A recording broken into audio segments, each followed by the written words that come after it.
네, 잘 지내고 계시지요? 지금 우리는 목회 서신, 그러니까 디모데 전후서와 디도서를 계속 살펴보는 중에 있습니다. 그리고 오늘은 이 목회 서신 중에서 이른바 신앙 공동체, 교회에 대한 이야기를 잠깐 나누어 보고자 합니다. 특별히 목회 서신에서 신앙 공동체는 하나님의 가족으로 그려지고 있다고 보여집니다. 그래서 특별히 디모데 전서, 후서, 디도서에서는 이 감독이나 장로, 집사의 자격으로 가정을 잘 다스리는 자가 강조되어집니다.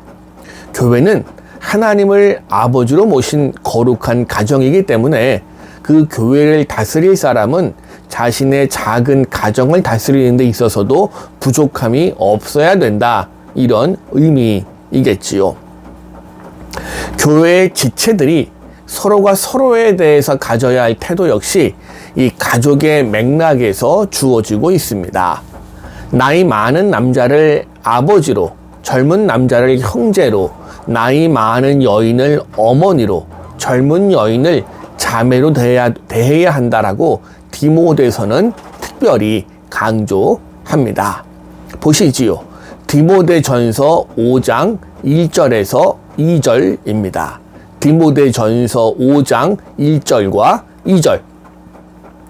늙은이를 꾸짖지 말고 권하되 아버지에게 하듯하며 젊은이에게는 형제에게 하듯하고 늙은 여자에게는 어머니에게 하듯하며 젊은 여자에게는 온전히 깨끗함으로 자매에게 하듯하라. 물론 이게 절대적인 비유가 될 수는 없습니다. 목회 서신의 저자는 당시 여러 가지 모델들 중에서 가정을 교회에 대한 하나의 비유로 택해서 그리고 있는 것 뿐이니 말입니다. 그러나 이 비유는 동시에 당시 초대 교회에 너무나 잘 어울리는 이 권면이기도 했습니다. 이렇게 말씀을 드리면, 아니 목사님, 그러면 가정을 잘 다스리는 자가 교회의 직분자의 기본적인 자격 좋은데 나는 독신인데요, 나는 혼자 살고 있는데요, 이러면은 교회의 직분을 못 맡는 겁니까? 물어볼 수도 있겠지요. 이게 이른바 상황 속에서의 상대적인 진리를 떠올려 볼 필요가 있겠습니다. 가정이 없는 사람에게 가정을 잘 다스리는 게 기본 조건이라고 요구하는 건 앞뒤가 안 맞는 이야기니 말입니다. 더군다나 오늘날은 점점 혼자 사는 1인 가구가 점점 늘어나는 시대인데 이건 이야기가 안 되는 거지요. 이건 즉 디모데서에서 좀 전에 보았던 디모데전서 5장 1절과 2절의 말씀이 차라리 더 어울립니다. 내가 가정이 없으면, 자, 아까 보았지요. 교회 내에서 나이 많은 사람을 꾸짖지 말고 권하되 아버지에게 하듯하면 되는 겁니다. 젊은 사람에겐 형제에게 하듯하면 되는 거고요. 늙은 여성에겐 어머니 섬기듯이 하면 되고, 젊은 여인에겐 깨끗함으로 자매를 대하듯이 하면 그걸로 촉하지 않겠습니까? 자, 우리가 또 떠올려야 될 건 이 편지가 쓰여질 당시 대부분의 가정은 이른바 가부장적인 구조 속에 있었습니다. 물론 때때로 여성들이 가부장의 역할을 감당하는 경우가 없는 건 아니었습니다만은 이건 지극히 예외적인 경우였고요. 여성들은 이 당시 대개, 이렇게 말하면 기분 나쁠 수 있겠지만, 이 당시 초대교회 당시 여성들은 되게 교육받을 만한 형편이 되지를 못했습니다. 그리고 일반적으로 남편보다 나이가 어린 경우가 대부분이었습니다. 더군다나 힘이 지배하던 사회였으니 이런 상황들이 겹치다 보니 남존 여비적인 사고가 뿌리 깊게 자리에 있던 그런 시대입니다. 그래서 목회 서신의 저자 바울은 이런 당시의 가정을 기본으로 해서 모델로 교회를 그려냅니다. 사회에서 혹은 가정에서 여성들이 우월한 지위를 가지지 못했던 것처럼 거룩한 가정인 교회의 경우도 마찬가지라고 쉽게 판단했겠지요. 다시 말하지만 오해는 없기를 바랍니다. 이게 이 당시 사도 바울 역시 그 시대를 살아가던 평범한 남성이었으니 우리가 오늘날 우리 시대의 눈으로 바울은 남성 우월주의자야, 페미니즘에 어울리지 않아, 남성과 여성의 동등함이 안 나오잖아, 이거 따질 수는 없는 겁니다. 그래서 이렇게 말하면 또 죄송합니다. 목회서신 안에는 여성들에 대해서 부당하게 보이는 언급들이 은근히 많이 있습니다. 디모데전서 2장 8절로 15절, 디모데후서 3장 6절로 7절, 디도서 2장 3절로 5절 등등 한번 찾아보셔요. 그리고 이런 구절들이 오늘날까지도 많은 교회 안에서 논쟁의 초점이 되어 왔습니다. 많은 교단, 특별히 장로교단, 좀 보수적인 장로교단에선 지금까지도 여성의 성직을, 즉 여성의 목사직을 인정하지 않고 있는데, 그 이유도 이 본문들에 대한 문자적인 복종 때문입니다. 그러나 말입니다. 성경이 하나님 말씀 맞지요. 그러나 하나님 말씀이 기록되어졌다는 이유 때문에 성경에 나와 있는 명령들을 아무 생각 없이 무조건 그대로 따라가야 되는 걸까요? 우리는 질문을 던져 보아야 합니다. 아까 말씀드렸지만 여기서 우리는 이른바 상황적 진리의 문제를 논해 볼 필요가 있습니다. 상황적인, 이 바울의 편지들은 이 절대적이고 무시간적인 진리를 말하는 게 아니고요, 상대적이고 상황적인 진리를 말할 때가 많습니다. 왜요?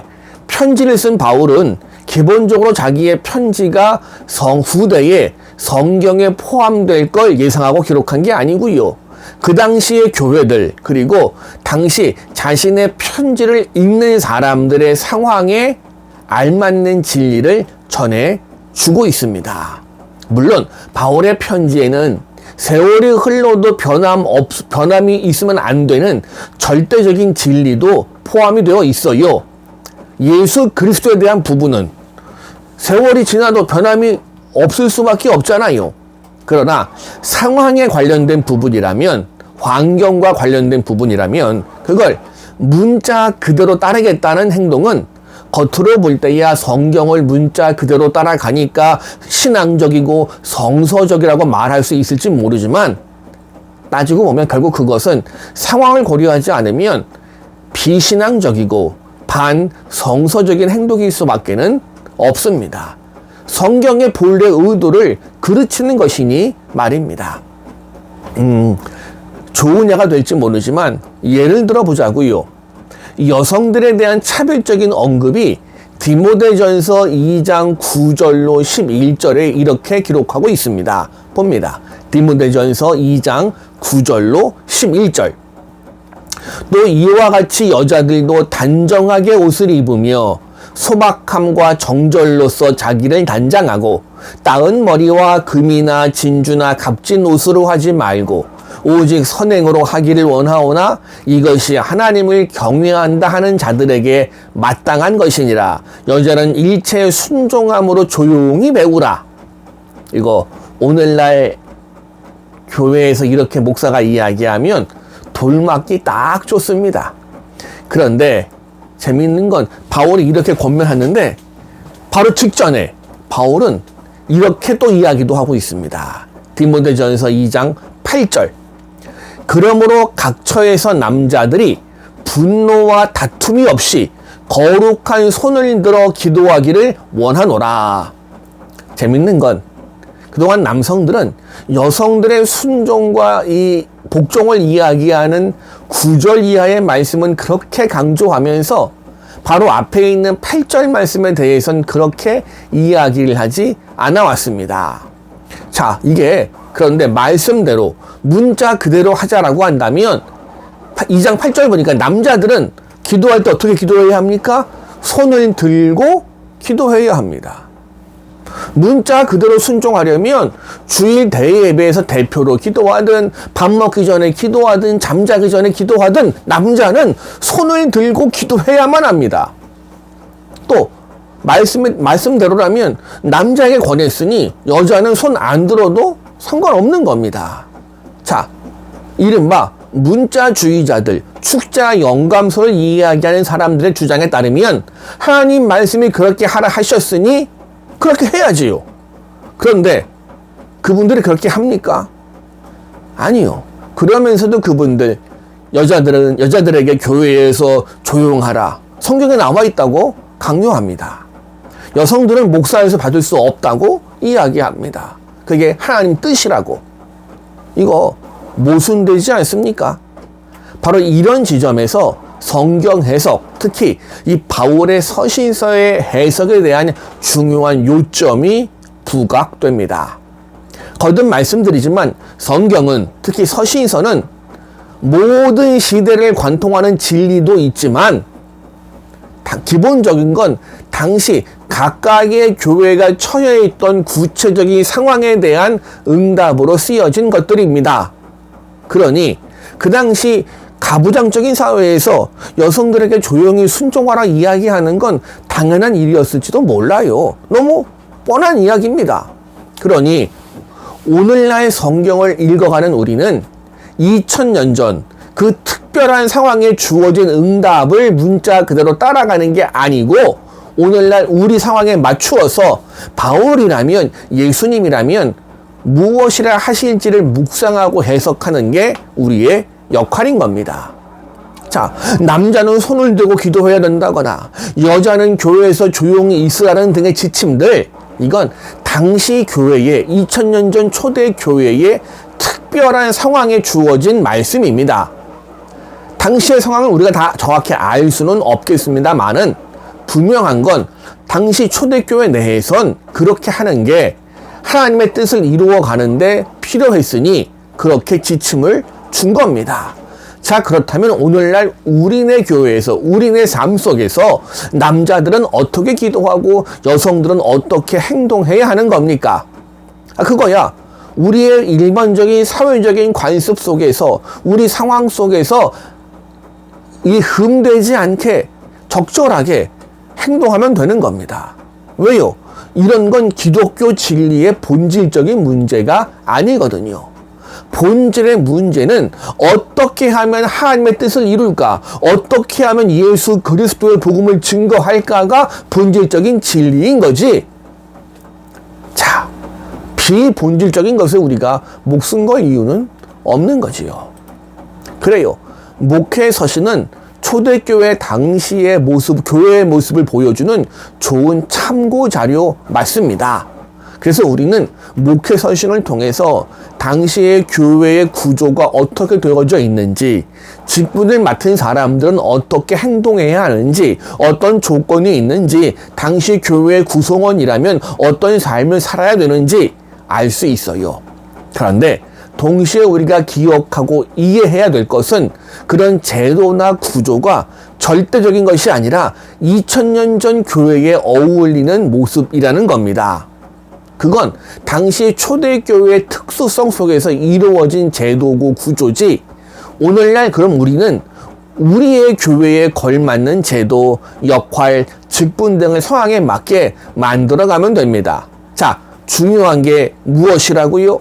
네, 어떻게 하나님의 뜻을 이루어 갈 것인가? 이게 본질입니다.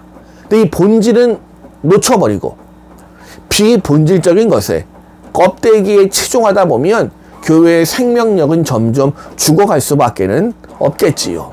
그러니 원하기는 무엇보다 우리의 본질 되신 예수 그리스도, 그분께만 집중할 수 있기를 다시금 부탁을 드립니다. 감사합니다.